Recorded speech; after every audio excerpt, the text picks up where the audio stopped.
I began writing this book shortly after the end of my presidency, after Michelle and I had boarded Air Force One for the last time and traveled west for a long-deferred break.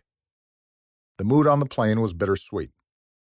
Both of us were drained, physically and emotionally, not only by the labors of the previous 8 years, but by the unexpected results of an election in which someone diametrically opposed to everything we stood for had been chosen as my successor. Still, having run our leg of the race to completion, we took satisfaction in knowing that we'd done our very best, and that however much I'd fallen short as president, whatever projects I'd hoped but failed to accomplish, the country was in better shape now than it had been when I'd started. For a month, Michelle and I slept late, ate leisurely dinners, went for long walks, swam in the ocean, took stock, replenished our friendship, rediscovered our love, and planned for a less eventful but hopefully no less satisfying second act. And by the time I was ready to get back to work and sat down with a pen and yellow pad, I still like writing things out in longhand, finding that a computer gives even my roughest drafts too smooth a gloss and lends half-baked thoughts the mask of tidiness. I had a clear outline of the book in my head.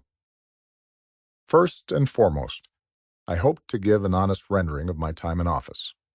Not just a historical record of key events that happened on my watch and important figures with whom I interacted, but also an account of some of the political, economic, and cultural crosscurrents that helped determine the challenges my administration faced and the choices my team and I made in response. Where possible, I wanted to offer readers a sense of what it's like to be the President of the United States. I wanted to pull the curtain back a bit and remind people that, for all its power and pomp, the presidency is still just a job, and our federal government is a human enterprise like any other. And the men and women who work in the White House experience the same daily mix of satisfaction, disappointment, office friction, screw-ups, and small triumphs as the rest of their fellow citizens. Finally, I wanted to tell a more personal story that might inspire young people considering a life of public service. How my career in politics really started with a search for a place to fit in, a way to explain the different strands of my mixed-up heritage, and how it was only by hitching my wagon to something larger than myself that I was ultimately able to locate a community and purpose for my life. I figured I could do all that in maybe 500 pages. I expected to be done in a year. It's fair to say that the writing process didn't go exactly as I'd planned.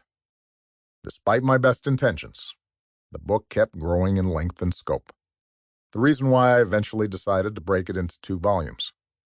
I am painfully aware that a more gifted writer could have found a way to tell the same story with greater brevity. After all, my home office in the White House sat right next to the Lincoln bedroom, where a signed copy of the 272-word Gettysburg Address rests beneath a glass case.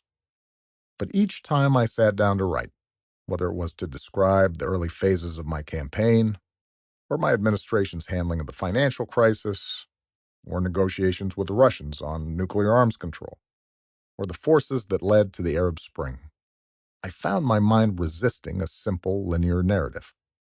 Often I felt obliged to provide context for the decisions I and others had made, and I didn't want to relegate that background to footnotes or endnotes. I hate footnotes and endnotes.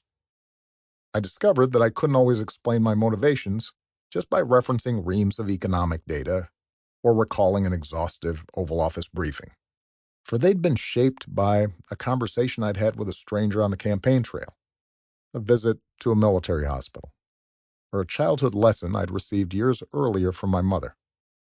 Repeatedly, my memories would toss up seemingly incidental details, trying to find a discreet location to grab an evening's smoke, my staff and I having a laugh while playing cards aboard Air Force One, that captured, in a way the public record never could, my lived experience during the 8 years I spent in the White House. I began writing this book shortly after the end of my presidency, after Michelle and I had boarded Air Force One for the last time and traveled west for a long-deferred break. The mood on the plane was bittersweet.